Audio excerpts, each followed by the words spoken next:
Саламатсыздарбы? Расмий иш кагаздарын кыргыз тилинде жазуу жөнүндө курсубузду улантабыз. Бүгүн кезектеги бөлүгү бүгүн ушул расмий катта негизи аткарылып турган иш аракеттерди кандай түрдө беребиз, кайсы формалары бар жөнүндө сүйлөшөбүз жана эт иштердин айрым бир грамматикалык түрлөрүн карайбыз. Ага жараша кайсыл жөндөмөлөр менен алар айкашат, грамматикалык жактан кандай туура жазыш керек, ошолор жөнүндө сүйлөшөбүз. Бирок алгач бир текст менен таанышабыз. Текстте бир айрым сөздөр кездешет. Ошол сөздөргө токтолуп маанилерин чечмелеп көрөлүк. Тексттен кийин анан грамматика жөнүндө сүйлөшөбүз. Алгач мындай сөздөр бар да, мисалы ысырапчылык деген сөздү кандай түшүнөсүңөр силер? Ысырапчылык. Айтышат го, ысырап болуп кетти, ысырап кылба көп деп айтабыз. Ал эмнени билдирет? Ысырап деген эмне? Ысырапчылык. Бул ыгы жок бир нерсени колдонуу, корото ашыкча түгөтүп жиберүүнү ысырап кылды деп айтабыз. Эмнени ысырап кылабыз? Биз атта убакытты ысырап кылабыз. То есть бекер, пайдасы жок кетирүү дегенди билдирет. Биз акчаны ысырап кылабыз. Кайсы бир буюмдарды, бир материалдык бир нерселерди ысырап кылабыз. Дагы бир сөз курулай деген сөз бар. Курулай деген эмне? Мисалы курулай сөз болот, курулай иш болот. Ал эмнени билдирет? Куруу деген эмне? Бекер деген сөз, максатсыз жасалган нерсени биз курулай деп айтабыз. Кесепет деген эмне? Мисалы бир нерсенин кесепетинен ушундай болду, же болбосо мисалы кайсы бир кырсыктын кесепетинен тиги же бул болду деп айтабыз. Бул себебинен дегенди билдирет, кесепетинен. Болгондо да дайыма бир терс натыйжа берген себепти кесепетинен деп айтабыз. Жакшы натыйжа берген себепти биз кесепет дебейбиз, анын аркасында дейбиз. Ал эми кесепетинен, бир нерсенин кесепети бул бир терс бир көрүнүштүн себеби. Ошону биз кесепетинен деп айтабыз. Үнөм деген эмне? Жакшы үнөм болду деп айтабыз, же болбосо ушундан этиш бар, үнөмдөш керек деп айтабыз. Же болбосо сынатооч бар, үнөмдүү иш жүргүзөбүз, же тактооч бар. Бул эмнени билдирет? Үнөмдүү болот. Мисалы турмуш тиричиликке тиешелүү нерсе, мисалы жанакы бир лампочкалардын түрлөрү бар го, чырактардын түрү, жарык көрсөтүүчү, ошону айтат, бул үнөмдүү болот деп, жана жарыкты үнөмдүү колдонот. Электр жарыгын деп айтабыз. Үнөм деген эмне? Мындай аз колдонуу, ченеп колдонуу дегенди билдирет. Же орусча сөзүн айтканда экономия дейбиз. Үнөм деген бул аздап колдонуу, аз коротуп, аз кетирип пайдалануу дегенди билдирет. Жоомарт деген эмне? Жоомарт мындай аябай көп кулагыбызга угулуп жүргөн дагы бир көрүнүш. Бул эркек балдардын аты Жоомарт. Атактуу кыргыз акыны бар. Согуш мезгилинде жазган, согуш мезгилинде өтүп кеткен Жоомарт Бөкөнбаев деген бар болчу, туурабы? Жоомарт деген эмне? Мунун баштапкы мааниси, мисалы адамды айтабыз, ал аябай жоомарт киши деп, бул берешен дегенди билдирет, колу ачык деп да айтат, башка сөзүн айтканда. Демек, аянчак эмес, сараң эмес дегенди билдирет. Дагы бир сөз бар, сарамжал. Бул эмне деген сөздү билдирет? Сарамжал.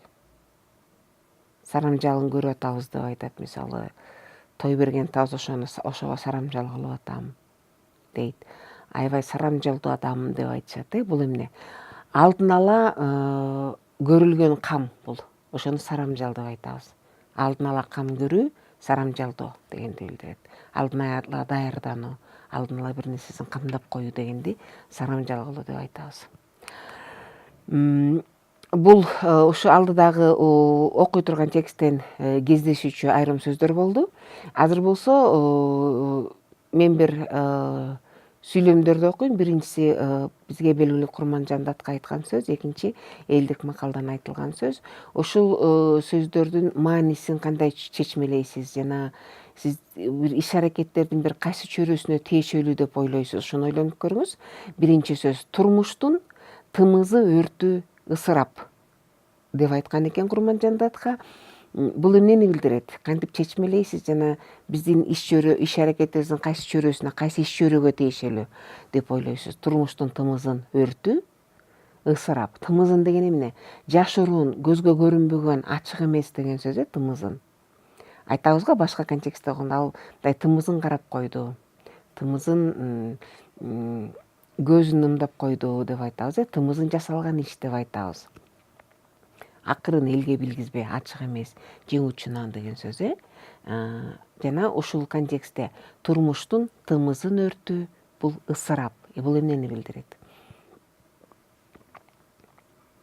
Албетте ысырапчылык өтө эле ашыкча көп бир нерсени ойлонбостон, үнөмсүз өтө эле ашыкча бир нерсени коротуу акырындап жакшылыкка алып келбейт дегенди билдирет, туурабы?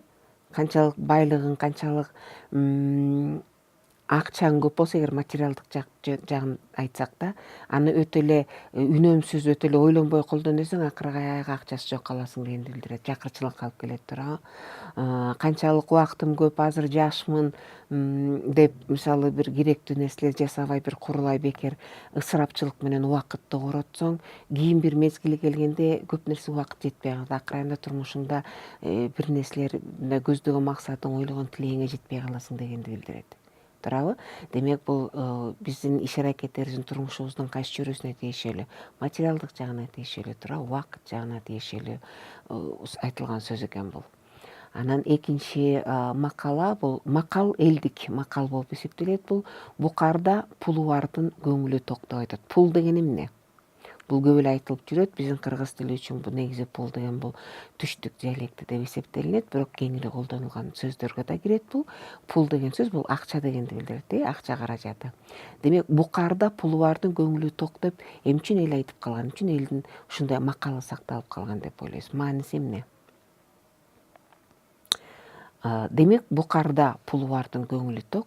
Демек, бир үнөмдөп акчасыны бир сактап, мындай алдын ала акча сарамжалдап, кийинкиге керек болот деп сактап койгон адам тынч жашайт. Эгерде азыркы турмушка алсак, турмуштун шартына алсак, мисалы алдын ала мындай бир тапкан акчабыздан сактап, мындай бир кийинкиге калтырып чогулта жүрсөк, ар кандай болот да, мисалы ар бир адам мисалы кайсы бир кезде жумуш жок болуп калышы мүмкүн, туурабы? Жеке чарба болобу, жеке компания болобу, балким эмгек келишими аяктап калса узартпай калышы мүмкүн. Же болбосо кайсы бир компания ишкананын иши жылбай, балким ал жабылып же бир кыскарып калышы мүмкүн жумушчулар, туурабы? Ошондой мезгилде такыр акчасы жок отуруп калбай, мындай сактай жүргөн, акчаны үнөмдөп сарамжалдай жүргөн, ката жүргөн, ал ошондой адам мындай тынч жашайт, көңүлү ток да, мындай илгери кийин мындай бир сарамжалы бар адам жакшы жашайт дегенди билдирет. Демек, букарда пулу бардын көңүлү ток. Бир нерсеге акча салып койсо болот, мисалы, туурабы? Азыр дагы жаңы турмуш шартына ылайык, мисалы, бир ишкердикке акчасын салып коет, банкка акчасын салып коет, туурабы? Ошондой жүргөн, сарамжалдап бир ашык мындай акчасы бар адам тынчыраак жашайт дегенди билдирет. Демек, азыр болсо текстти угабыз. Текстке угаардын алдында сиздерге сунуш, алдыңызга кагаз анан калем ала отурсаңыз, себеби деген текстке бериле турган тапшырмалар бар. Аларды негизи жазуу түрүндө аткарган ыңгайлуу болот. Биринчиден, силер текстти угуп атканда түшүнүксүз сөздөр болсо жаза отуруңуз. Кандай болсо ошондой жазсаңыз болот, так болбосо дагы. Убактыңызды коротуп, кандай айтты деп ойлонбостон, укканыңыздай жазып отурсаңыз болот. Экинчиден, мен ушу текстти окугандан кийин, тексттен кийин мен айрым сөздөрдү атайм, ал сөздөрдү жазасыз, ошол сөздөр менен тапшырманы аткарасыз. Ал тапшырманы жазуу түрүндө андай чимелеп аткаруу кичине ыңгайлуу болот деп ойлойм. Ошондуктан текстти угаардын алдында азыр алдыңызга кагаз жана калем даярдап алыңыз. Демек, текстти угабыз. Текст мындай: көңүл буруп угуңуз, тааныш эмес сөз болсо жаза отуруңуз. Тексттен кийин мен дагы тапшырма берем. Ысырапчылык орунсуз жана пайдасыз иштерге пул, мал, мүлк сарптоо болуп саналат. Ушундай көрүнүштү биз ысырапчылык деп айтабыз. Колдо болгон пулду, мал, мүлктү керектүү нерсеге сарптай билүү керек. Курулай атак даңк үчүн салтанаттуу шаан шөкөт менен той өткөрүп, ашкере акча сарптоо бул негизи акылсыздык. ысырапчылыктын кесепетинен жокчулук, анан соңунан ар кимдин мал мүлкүнө, оокатына көз артуу жана көрө албастык да келип чыгат. Андыктан ысырапчылыктан сактанып, колдо барды үнөмдөп, акыл менен жумшап, ошого канагат алып иш кылуу ылайыктуу. Үнөмдөп, ченеп сарптоочу адат жакшы нерсе. Андай адаты бар адам бейпил жашайт. Жомарттын да сарамжалы үнөмдөн башталат. Бул бизде текст болду. Ушул текстте кандай тааныш эмес, сиз үчүн аз айтылып жүргөн, аз колдонуп жүргөн сөздөрдү колдондуңуз. Кезиктирдиңиз, кечиресиз. Балким мал, мүлк деген сөз балким сиз үчүн жаңыдыр. Бул түшүнүксүз нерсе болсо, чечмелеп көрөлүк. Мүлк, мал бул оокат, буюң терим. Мал бул жандыктар, бул дагы материалдык байлык болуп эсептелинет. Шаан шөкөт дегенди билесиз, салтанаттуу шаан шөкөт, оюн зоок, көңүл ачуу дегенди билдирет, тойлор да шаан шөкөт менен өтөт. Аябай жакшы бир салтанаттуу нерселер менен коштолот. Азыр ырчыларды чакырабыз, ар кандай нерселерди колдонуу менен тойлорду уюштуруп жүрөбүз. Жокчулук дегенди билесиз, жок деген сөздөн билдирет, жетишпегендик. Көз артуу деген эмне? Бирөөнүкүнү көрүп, ошону кызгануу, ошо меники болсо деп ойлоо, бул дагы жаман адат, бул да жаман көрүнүш, бул да адамдын жаман абалы болуп эсептелинет. Көрө албастык деген эмне? Ичи күйүү дегенди билдирет, аныкы бар, меники жок деп жаман ойдо болуу, бул дагы адамдын өзүнүн ички абалы жаман экендигин билдирет. Дагы кандай сөздөр жолукту? Адат деген эмне? Мисалы жакшы адаты бар деп айтат.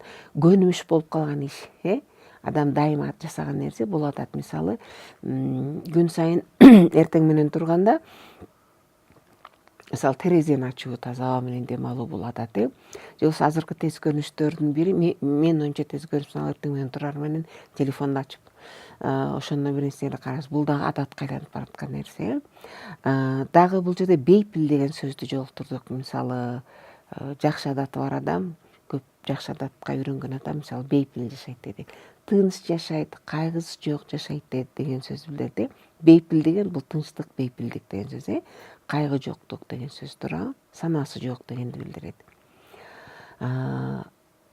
Бул текст болду. Жана биз айрым бир сөздөргө токтолдук.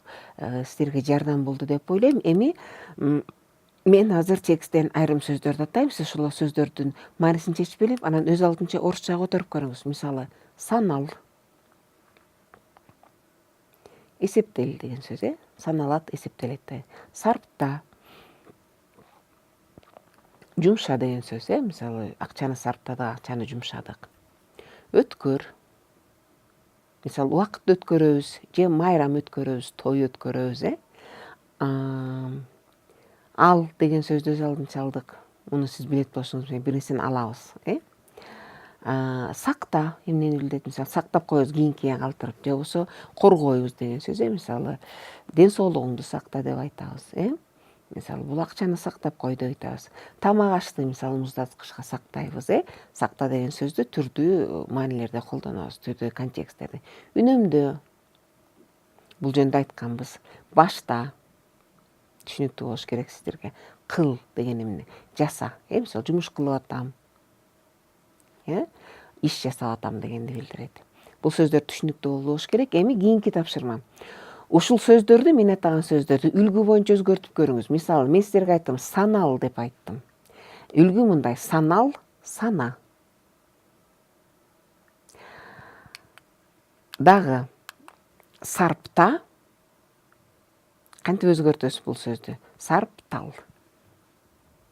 Өткөр. Мен майрам өткөрөм, мен той өткөрөм. Өткөр, өткөр үл деп өзгөртсө болот. Биз эмне кылып атабыз деп айтып берейин. Биз азыр этиштердин мамилеси жагынан өзгөртүп жатабыз. Өздүк мамиле деген бар, кош мамиле дегендер бар, Биз азыр өздүк мамилени карап атабыз. Сана, санал. Бир гана сөздү орусчага которуп көрөк. Сана — считать, санал — считаться дегенди билдирет, Ушул сыяктуу эле. Мисалы, өткөр, өткөрүл. Ал — алын. Сакта, сактал. Мисалы, мен акчамды банкта сактайм, менин акчам банкта сакталат. Ойлонуп көрүңүздөр, ушул эле мисалда кандай грамматикалык айкаштар бар экен жана мааниси кандай өзгөрөт экен. Дагы бир жолу кайталайм. Мен акчамды банкта сактайм. Мен сактайм, эмнени сактайм? Акчамды сактайм. Менин акчам банкта сакталат. Эмне сакталат? Акчам сакталат. Ким сактайт? Мен, бирок бул жерде сактайт эмес, сакталат. Акчам сакталат. Кимдин акчасы? Бул жерде башка карым-катнаш, башка мамиле. Акчам сакталат, менин акчам сакталат.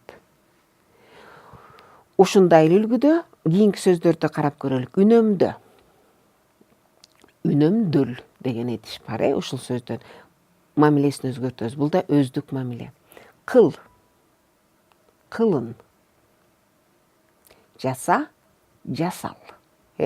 Башта. Баштал.